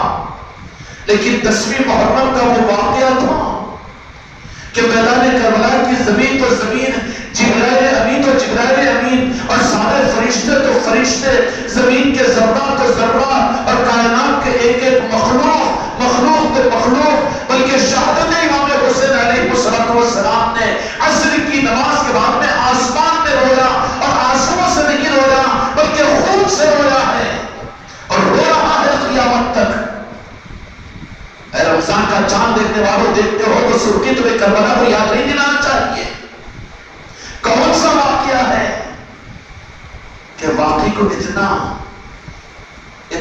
ہلکا ہم لے لیں کہ صرف بیانوں کے حد تک رکھ لیں اور صرف سننے سنانے کے حد تک رکھ لیں. آسمان نے خون کے آنسو بہائے ہیں اور وہ صرف ایک مرتبہ نہیں ہوا بلکہ اس کے بعد سے مغرب کے وقت میں آسمان روزانہ یاد حسین کرواتا ہے. قبلے کی طرف پہ رک کر کے دیکھو تو ہندوستان میں پتا چلے گا کہ آسمان تم کو یاد حسین اور کربلا کو یاد دلا رہا ہے. یہ خانقاہ کے اوپر سرخ نشان کو دیکھ کر تم حسد کر رہے ہو، لیکن آسمان پہ دیکھو کہ سرخ نشان کربلا کے بعد سے آج تک لگا ہوا ہے. بھلانے کے لیے واقعہ یاد حسین کا کون سا تھا؟ میدان کربلا میں کیا ہوا؟ میدان کربلا کو ہم نے بھلایا، اہل بیت کو ہم نے بھلایا تو دین بھول گئے ہم، اصل دین ہم سے رخصت ہو گیا. اب جو چل رہے ہیں وہ تو کتابوں کے دین پر ہے، قول کے دین پر ہے، مسئلوں کے دین پر ہے، مولویوں کے دین پر ہے، اہل بیت کے دین پر، اولیاء کے دین پر نہیں ہے. اصل دین تو اہل بیت کے پاس میں اور اولیاء کے پاس میں خدا کی قسم چھپا ہوا ہے. وہ تو مکسنگ کا نظام ہے. Product of India, product of Canada, product of London, product of سعودیہ، پروڈکٹ آف ایران، وہ سب پروڈکٹ کے دین ہے، اصل دین نہیں ہے. اصل دین تو اہل بیت کے پاس ان کی محبتوں کے چشمے میں ہے. اس لیے میرے بچوں، یہ 10ویں محرم کا دن یہ صرف بیانات کر کے چیخ و پکار کر کے ماتم کرنے کا دن نہیں، بلکہ اس دن کو تو اپنی زندگی کے ہر لمحے میں ان کو یاد رکھنا. کیا گزرا تھا، ہائے ہائے، زبان کہاں ساتھ دے اور کہاں ہم برداشت کریں. کتنے لاکھوں اولیاء غم حسین کے در میں تڑپتے ہوئے اپنی جانوں کو دے دیے، روتے ہوئے اس دنیا سے چلے گئے. خوش قسمتی ہے کہ ہم کو آپ کو بھی موقع ملا، اور کل سے اپنے گھروں کے اندر یاد حسین کی محفلیں کرنے سے چوکو مت. اس لیے کوئی مرید اور کسی خلیفہ کے گھر پر، میری مریدان کے مکانوں پر بھی یاد حسین کی محفل اگر نہ ہو تو بڑے بدنصیبوں میں شمار ہوگا. ہر ایک کے پاس میں ہونا چاہیے، بلکہ خوش قسمتی ہوگی اس کی کہ میرا ہر مرید اپنے رشتہ داروں میں، اپنے خاندان والوں میں، اپنے دوست احباب میں ان کو بھی ترغیب دے کر ان کے گھروں پر بھی رکھوائیں. یہ تو کرنے کا ہمارا منشا اور ہمارا حکم ہے، جس کو تم اپنا پیر سمجھتے ہو، اور جو مرید خود اپنے کو بچانے کے پلان بنا لے، اب اس کو ہم کیا بچا سکیں گے؟ اس کو ہم کیا بچا سکیں گے؟ اپنی ذمہ داری پر کہاں لیں گے اس کو؟ وہ ہمارا کیسے ہوگا؟ 10ویں محرم کا معاملہ، ہائے ہائے، صبح سے میدان کربلا کے اندر میں جو کچھ بھی ہوتا رہا، جس کی تفصیلات آپ حضرات نے سنی ہوگی.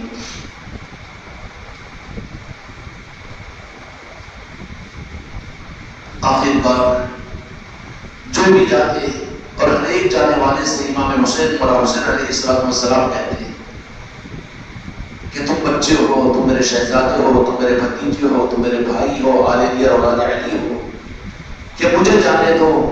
لیکن ہر ایک یہ کہتا کہ نہیں، آپ کے بعد میں زندگی کا ایک لمحہ ہمارے لیے گوارا نہیں ہے۔ مزیدار زندگی تو چھوڑ دو، غفلت کی زندگی تو چھوڑ دو، 10 محرم کو شادیوں میں رکھنے کی اور شادیوں میں رکھنے کی بات، خوشیوں کی منانے کی بات وہ تو یزیدیوں کی ہوگی، ہم وہ نہیں ہیں۔ پہلے اپنی جان کا نذرانہ آپ کے قدموں پر پیش کریں گے، اس کے بعد میں جو کچھ بھی ہو جائے گا خدا کا فیصلہ ہے۔ آخرکار ایک کرتے ہوئے آخر میں کوئی جمع مرد باقی نہیں رہے تو حضرت زینب سلام اللہ علیہ اللہ لاکھ سلام آپ پر نازل فرمائے۔ میری اماں جان میدان کربلا کے اندر نے کس طریقے سے نظام کو سنبھالا، کیسی ہمت دلائی اور کیسا کاغذ بتایا اور کیا کچھ اپنی ذات کے اوپر غموں کا پہاڑ لیا، امت حق ادا نہیں کر سکتی۔ سیدہ زینب سلام اللہ علیہ کا امام حسین علیہ السلام نے جب کہا کہ معصوم بچے تو ہے لیکن اب کوئی بڑا مرد نہیں ہے، ایک تو امام زین العابدین رضی اللہ عنہ ہے، لیکن ان کے لیے تو مولانا حسین علیہ السلام نے کہا کہ ان کو تو باقی رکھنا ہے، یہ معاملہ ہمارا معاملہ ہے، وہ تو اللہ اور اس کے مصطفیٰ کی منشا ہوتی ہے۔ اس لیے پیر کامل جو ہوتا ہے وہ خلافت اور نظاموں کی ذمہ داری ہر کس و ناقص کو زیادہ نذرانہ عطیہ دینے والے کو نہیں دیتا ہوں، وہ تو اذن کی بنیاد کے اوپر ادا کرتا ہے ذمہ داریوں پر جو اہل ہے اس کا، اور جن کو خلافت مل جائے اس کے بعد اپنی دنیا کی فکر اس کے لیے حرام ہو جاتی ہے۔ یہ نہیں ہے کہ خلیفہ بننے کے بعد اپنی گاڑیوں کی اپنے دکانوں کی ارے کہاں یہ تو بے خدا ہے، نااہل ہے۔ ذمہ داریوں کے ملنے کے بعد وہ دنیا کو بھول جائے، وہ اپنی عظمتوں کو اپنی عزتوں کو اپنے پیروں کے نیچے دبا دے اور کچل دے۔ جو چاہت کر رہا ہے وہ صحیح خلافت کا نظام نہیں ہے۔ امام زین العابدین رضی اللہ عنہ نے فرمایا کہ وہ تو رہنے دو، اس سے دوسرا کام لینا ہے۔ امامت کا سلسلہ امام زین العابدین رضی اللہ عنہ کے ذریعے سے آگے ولایت کا نظام کربلا کی خیرات قیامت تک امت کو جو ملے گی وہ میرے شہزادے امام زین العابدین کے ذریعے سے ملے گی اور چلے گی۔ امام حسین علیہ السلام نے حضرت زینب سلام اللہ علیہ کے پاس میں تشریف لائے اور لا کر یہ بات فرمائی کہ بہن معلوم ہے کہ انجام اب اس وقت میں اب کوئی مرد اس قافلے کے اندر باقی نہیں رہا، اب مجھے ہی جانا ہے میدان کے اندر میں۔ سیدہ زینب سلام اللہ علیہ کے پاس میں جو بہن تھی آخر امام حسین علیہ السلام نے اجازت مانگی۔ حضرت زینب سلام اللہ علیہ نے پیشانی کو بوسا کیا اور کہا کہ بھائی خدا کے اس فیصلے کے اوپر آپ اب بھی راضی ہے اور ہماری اماں جان نے ہم کو اس لیے پالا ہے اور بڑھانی مشکل کشا علیہ السلام یہ ہماری تربیت کی ہے، دستار مصطفیٰ کا ہے اور تلوار مولا علی کی ہے اور چہرے میرے مصطفیٰ کے شہزادے کا ہے امام حسین علیہ السلام کا، اور اس حالت کے اندر میں جب جانے کی اجازت لے رہے ہو تو بازو سے حضرت سکینہ جو امام حسین علیہ السلام کی شہزادی ہے جس کی عمر اس وقت میں مورخین کی روایتوں کے مطابق میں 6-7 سال کی تھی، اور امام حسین علیہ السلام اپنے شہزادی کو اتنا زیادہ چاہتے تھے کہ کوئی رات شہزادی سکینہ اپنے ابو جان کے پیٹ پر اور سینے پر سر رکھے بغیر نہیں سوتی، رات میں دیر ہو جاتی تشریف لانے میں، مدینہ پاک کے اندر تو انتظار کرتے ہوئے دروازے میں حضرت سکینہ بیوی سکینہ بیٹھ کر انتظار کرتی رہتی، اور امام حسین کو بھی اپنی شہزادی سے بڑی محبت تھی۔ حضرت زینب سلام اللہ علیہ کو آخری سلام کرنے کے بعد نکلنے کا ارادہ کرتے ہیں تو سکینہ نے آ کر سنا کہ ابو جان آپ نہیں رہو گے تو پھر میرا کیا ہوگا، میں کیسے زندہ رہوں گی، کیا آپ کو نہیں معلوم کہ آپ کے بغیر کوئی رات میں سو نہیں سکتی اور آپ کو دیکھے بغیر کوئی زندگی گزار نہیں سکتی۔ ابو جان میں دیکھ رہی ہوں کہ جو بھی گھوڑے پر بیٹھ کر یزیدیوں کی طرف پہ جا رہا ہے وہ جاتا ہے زندہ لیکن آتے ہیں ان کے ناش اور وہ شہید ہو کر آتا ہے، کیا آپ بھی جاؤ گے تو شہید ہو جاؤ گے تو پھر میرا کون ہوگا، میرے کو سینے پر سلانے والا کون ہوگا، مجھے تسلی دینے والا کون ہوگا؟ یا حسین میرے ابو جان ذرا میرا تو خیال کیجیے۔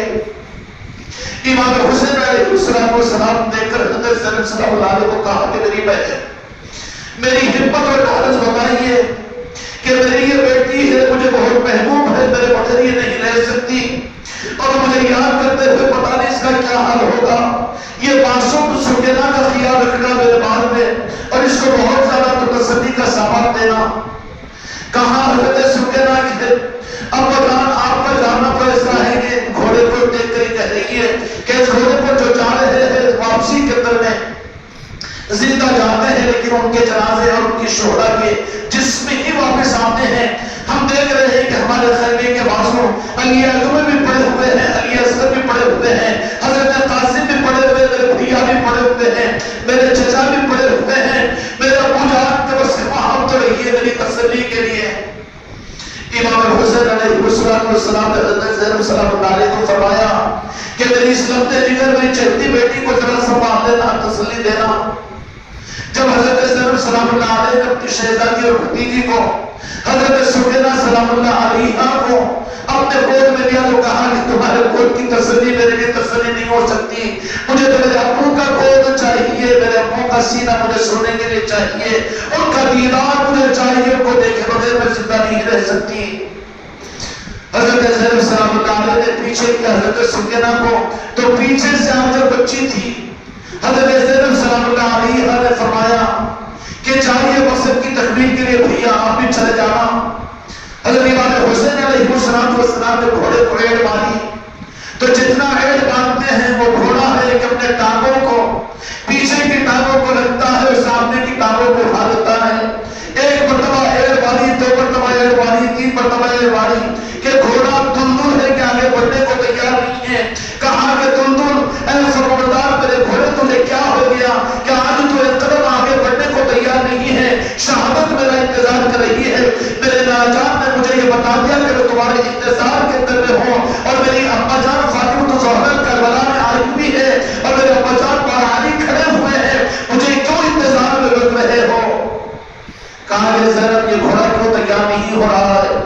امام حسین علیہ السلام نے گھوڑے کو لگانے کے بعد وہ گھوڑا جب اپنے پیروں کو اٹھا لیا تو فوراً آپ نے دیکھا گھوڑے کے پیر کی طرف میں جھکے تو دیکھا کہ وہ معصوم بچی ہے سکینہ حضرت زینب سلام اللہ علیہ کے گود میں چور چکر آ گئی اور گھوڑے کے پیروں کو اپنے ساتھی سے لگایا اور سینے سے لگایا کہ اے گھوڑے میرے ابو جان تو رکنے والے نہیں ہیں، کم از کم تو رک جا اور میری تسلی کا سامان بن جا۔ دیکھا کہ سیدہ سکینہ سلام اللہ علیہ بی بی سکینہ ہماری نسل حضرت سیدہ سکینہ پر قربان ہو، اپنے سینے سے گھوڑے کے پیروں کو لگائی ہوئی ہے۔ گھوڑے کی ہمت کیسے ہو سکتی ہے؟ وہ گھوڑا بھی تو امام حسین کا گھوڑا تھا، اس گھوڑوں کے کاموں کی خیرات ہمارے لیے ایمان کا سرمایہ ہے۔ اگر وہ اگر خیرات مل جائے تو ہم اپنے آنکھوں کا سرما اور اپنی نسلوں کو تبرک ادا کریں گے۔ حضرت سکینہ سلام اللہ علیہ گھوڑے کے پیروں کو پکڑ کر اپنے سینے سے لگا کر چپٹائی ہوئی ہے، گھوڑا ہے کہ آگے بڑھنے کو تیار نہیں ہے۔ امام حسین علیہ السلام نے کہا کہ زینب میری بچی کا یہ غم مجھے برداشت نہیں ہو رہا ہے، میرے انتظار میں ہے میرے نوجان میدان کربلا میں، اور انتظار میں ہے میری ابا جان فاطمہ زہرا سلام اللہ علیہ، اور انتظار میں ہے میرے ابا جان مولانا مشکل کشا علیہ السلام، مجھے دیر ہونے مت دو، میری اس بیٹی کو سنبھال لینا۔ چنانچہ سلام اللہ علیہ نے حضرت بیوی سکینہ کو لے کر اپنے گود کے اندر تسلی دیتے ہوئی گھوڑے سے چھڑائی۔ گھوڑے سے کیا چھڑائی ہے کہ مولا حسین علیہ السلام سے چھڑا کر اپنے خیمے میں لے کر گئی، لے جا کر بے ہوشی کی حالت میں بی بی سکینہ کو ڈال دیا۔ وہ چہرہ بی بی سکینہ کا سلام اللہ علیہ میں دیکھتی رہی اور اپنے بھتیجے کے معصوم چہرے کو دیکھ کر زیادہ خطار ہوتی رہی۔ میدان کربلا کے اہل تھا کہ عورتوں کے طرف غم کا ماحول بن گیا۔ امام حسین علیہ السلام آگے بڑھے ہیں، جب آگے بڑھ کر آگے چلتے چلے گئے، یزید کی فوجوں کی صفوں کو جہنم میں پہنچا کر آگے بڑھ رہے ہیں، لیکن دیکھا کہ اس گھوڑے کی بیٹھے ہوئے امام حسین علیہ السلام کو تھوڑی سی اونگنی آ گئی اور تھوڑی سی نیند آئی اور تھوڑا سا مراقبے کی طرح سے کیفیت قائم ہوئی، تو حضرت مورخین نے اس بات کو لکھا ہے کہ امام حسین علیہ السلام کو تو یہاں کے مالک میرے آقا محمد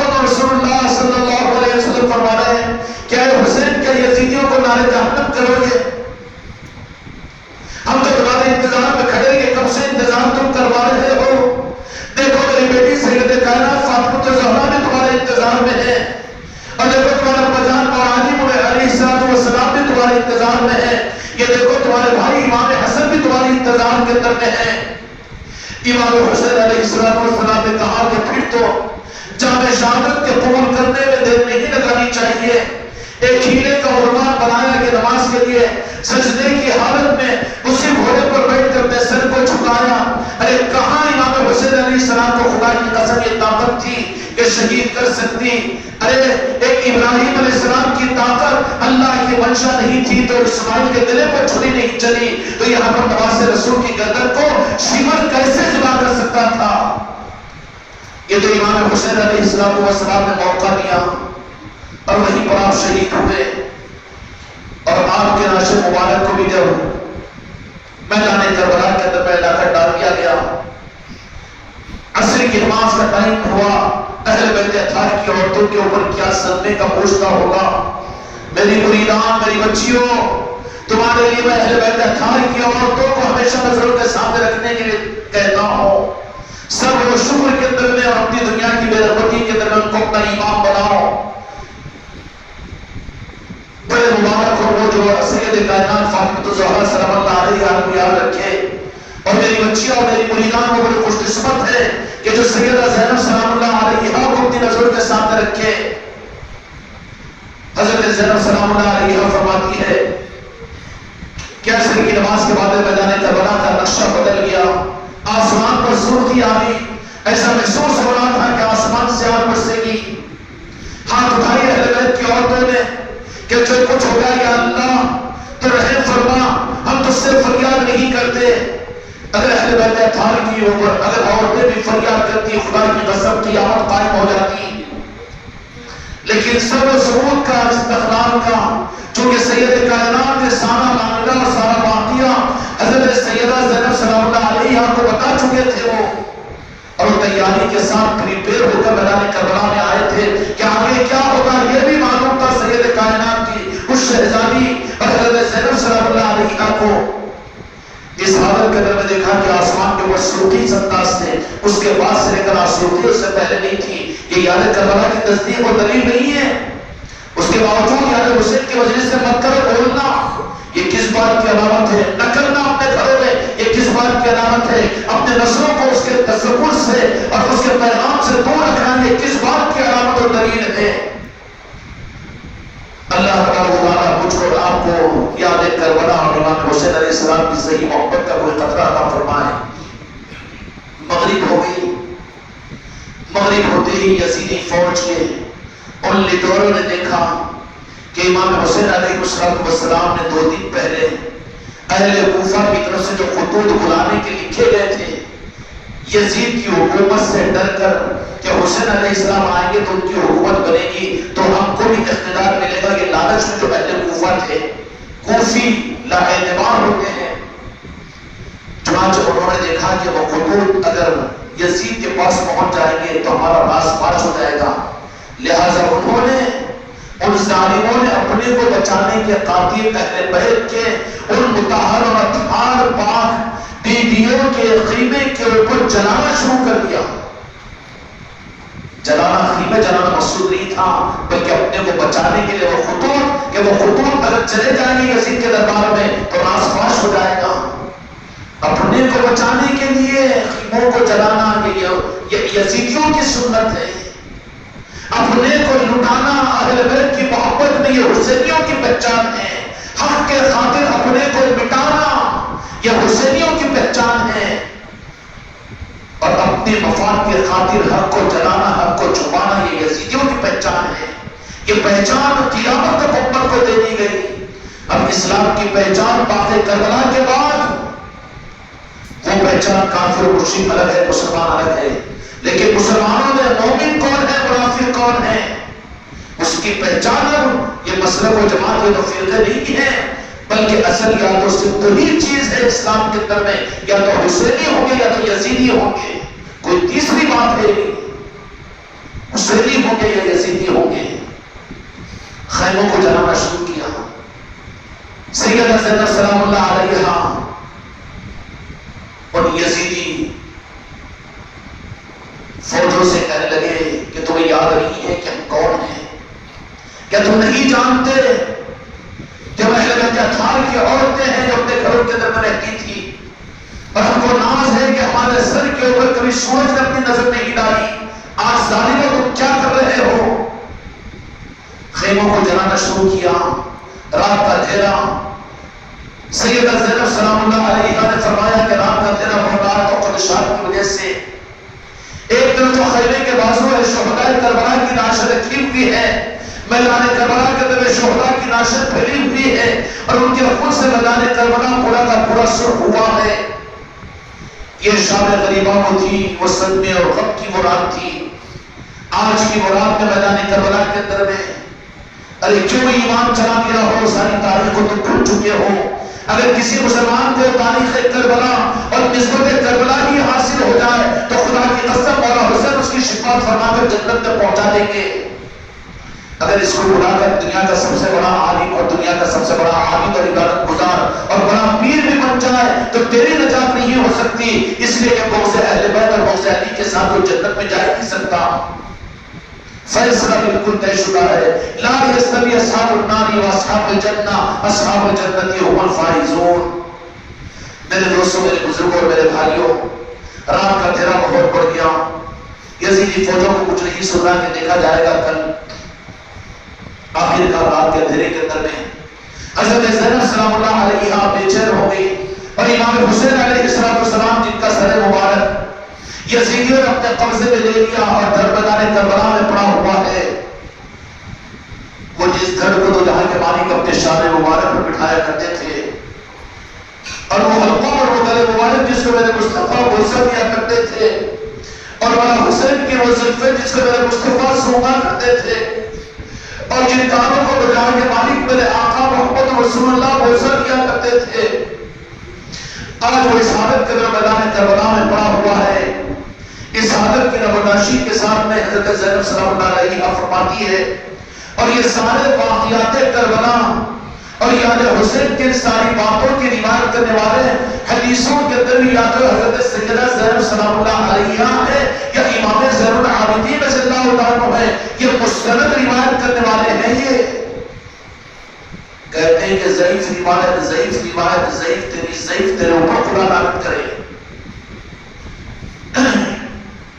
حضرت سیدہ زینب سلام اللہ علیہا فرماتی ہے کہ تھوڑا سا میں نے اپنے آپ کو سنبھالا، رات کا اندھیرا زیادہ ہو گیا، یہاں سبیناز کا ماحول ہے، کوئی لائٹ اور چراغ کا انتظام نہیں ہے، اور ظالموں کی فوج اوپر کر آ رہی ہے۔ شہداء کی کربلا کی لاشیں جس میں مبارک شہداء کے بازو رکھے ہوئے ہیں، کیا منظر تھا ہوگا؟ اس حالت کے اندر میں سیدہ زینب سلام اللہ علیہا فرماتی ہے کہ مجھے میرے بھیا امام حسین علیہ السلام کی وہ بات یاد آئی کہ میری بیٹی سکینہ کو یاد کرنا اور یاد رکھنا اور اس کی فکر کرنا۔ تو جیسے سیدہ سکینہ سلام اللہ علیہ کی مجھے یاد آئی تو دیکھا کہ سکینہ جو دور تک میرے پاس سے موجود نہیں ہے۔ میں بے چین ہو گئی امام حسین کی اس وصیت کو یاد کر کے کہ اپنی بھتیجی کو تلاش کرنے کے لیے میں سب سے پہلے تو دیکھا کہ کہیں معاملہ یہ تو نہیں ہوا کہ میدان کربلا میں جھانکی وہاں کو نظر نہیں آئی، اور سیدہ بی بی سکینہ کا عالم یہ کہ ان کے حسن جوان کا عالم یہ کہ اندھیرے میں ان کا چہرہ چمکتا تھا۔ معصوم عمر ہے، 7 سال کی شہزادی ہے،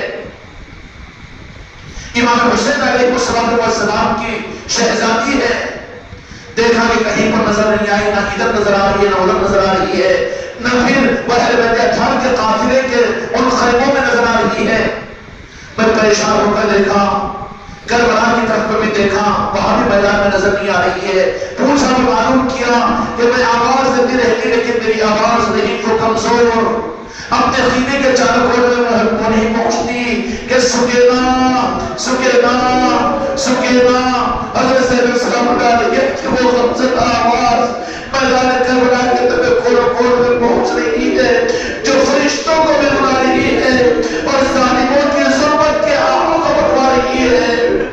حضرت زینب کو حضرت سکینہ کی آواز کہیں سنے نہیں آئی۔ تقاضا بنا ہے کہ میرے بھائی نے مجھے ذمہ داری دیا ہے،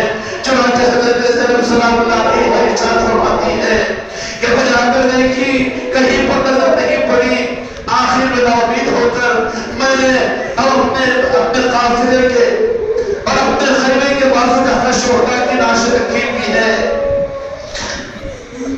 وہاں پر جا کر دیکھا تو دیکھا کہ وہاں پر یہ قرآن کے پھول کی طرح سے چھوٹا پر چہرہ حسین کی شہزادی، شہر بانو کی شہزادی، تو جہاں کے مالک میرے آقا کی نواسی حضرت امام حسین علیہ السلام کے سینے مبارک پر سر پر رکھی ہوئی کہہ رہی ہے کہ ابا جان، میرے وطن، میرے وطن، میرے دوستوں، میرے بھائیوں، کربلا خدا نے بلکہ اپنے زندگی بنانے کے لیے ہے اور مجھ کو اہل بیت کی سچی محبت اور اہل بیت کی شان میں اللہ تعالیٰ ہم کو رات کو عاشقین حسین میں شامل فرمائے۔ اللہ اس خیرات کو اس خانقاہ کی چوکھٹوں سے قیامت تک پوری دنیا کے چاروں کونوں میں پہنچائے۔ بحق لا الہ الا اللہ محمد رسول اللہ۔